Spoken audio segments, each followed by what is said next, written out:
What's up everybody, I'm Tim from Timber Ridge Gifts. So in this video I'm going to show you an awesome way to add embeds to your candles. Traditionally when people add embeds to the candles, they'll basically just take a wax tart and melt it to the top of their candle. Well, that doesn't always work. Sometimes that extra wax on top can affect your initial melt pool. The tart on top can actually impede the lid, or it can just even fall off. But I'm going to show you a quick and easy way to actually make that embed part of your candle. So let's go ahead and get started and check out the supplies we're going to need. So the supplies we're going to need, we're going to start with our wax. We're going to be using an Eco Soy Q230. We don't want to use just a straight soy wax like a 464 or a 444, because if you've ever tried to do layers or embeds with those, you've seen that the soy wax really likes to bleed and leach the colors. So to keep that from happening, we're going to use a wax that's not quite as soft. The Q230 will work great. So let's go ahead and get that melted down. Next is our fragrance oil. We're going to be using Endless Weekend from Lone Star Candle Supply. Dye, we're going to be using Purple and Violet from Lone Star. You're going to need just a little bit of a mold release spray, whatever type of container you're going to be using. For this one, we're going to be using just these 8-ounce candle tins. The wicks we're going to be using for this size is an Eco 14. We're choosing the candle tins because we're going to be pouring in several different layers. So if we're using a glass, it is possible that you might be able to see your pour line. So we don't want to have to worry about that with this project. So we're just going to stick with the candle tins. They're not visible from the side. So we don't have to worry about trying to hide our pour lines. So we've got our candle tins, our wicks, our wick stickers, our wick bars to hold them in place.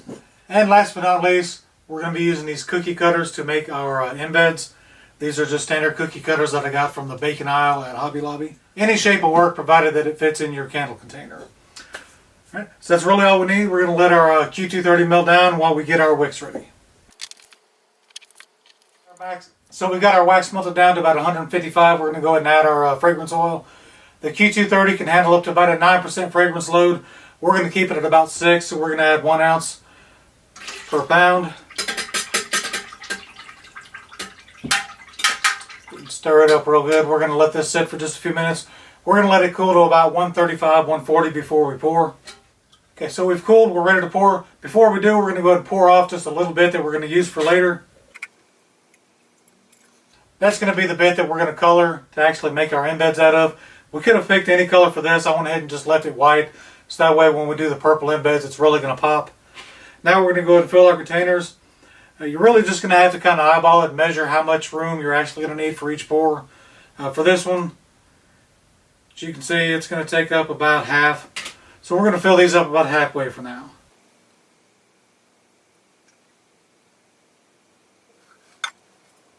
So this is going to be a 3-step process. We've got our first pour done.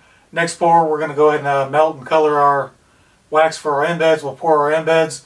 We'll let those cool. We'll pull our molds out. Then we'll go ahead and finish up our candles. For now, we've got to let this cool before we can move on to the next step. For our next step, which is going to be our second layer, we're going to go ahead and add our embeds.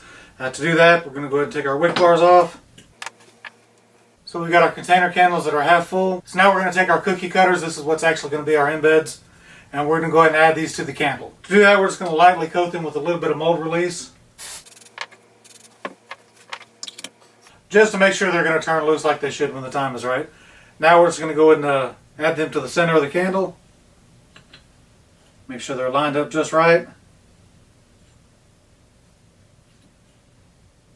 And push them down into the wax so they create a nice seal. Now you don't have to do it this way. You can create the embed separately. Perhaps if you had a different mold, or just put these on a cookie sheet, fill these up, poke a little hole in them so the wick will feed through. It'll work just as well, but I prefer to do it this way just because I think the finished product looks a little bit better. So we've got those all lined up. That's what it should look like.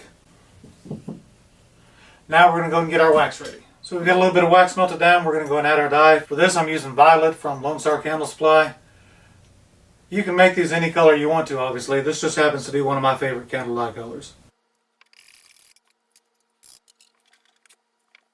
And now we're ready to go and pour our embeds. Temperature wise, we're going to be right around 105, 110.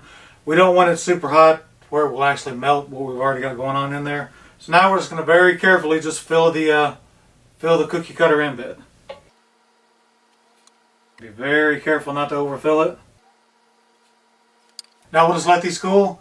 We'll be ready to move on to our next step and finish these up. So our second layer is completely dry. Now we're ready to do our final pour. To do that, first we're going to take our cookie cutter embeds out.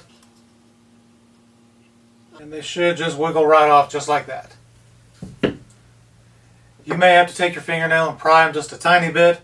but the mold release is going to do its job, and the Q230 is going to have just enough shrinkage. Those cookie cutter embeds should just slide right off. So our end result up to this point is going to look something like that.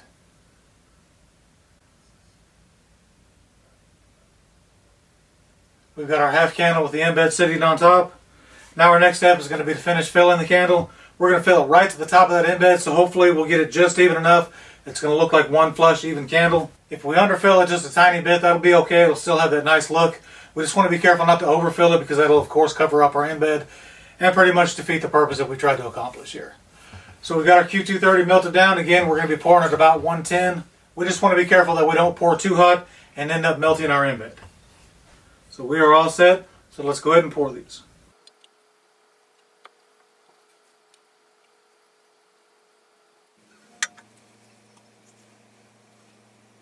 So that was our final step. We're going to let these cool, and once they're cool, we'll finally be able to trim our wicks and have finished candles.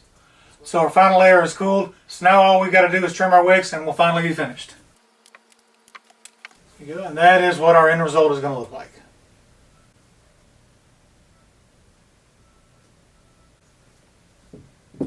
It was a bit of a process to get these finished. Wasn't too bad, but a couple extra steps. But as you can see, definitely worth all the extra effort.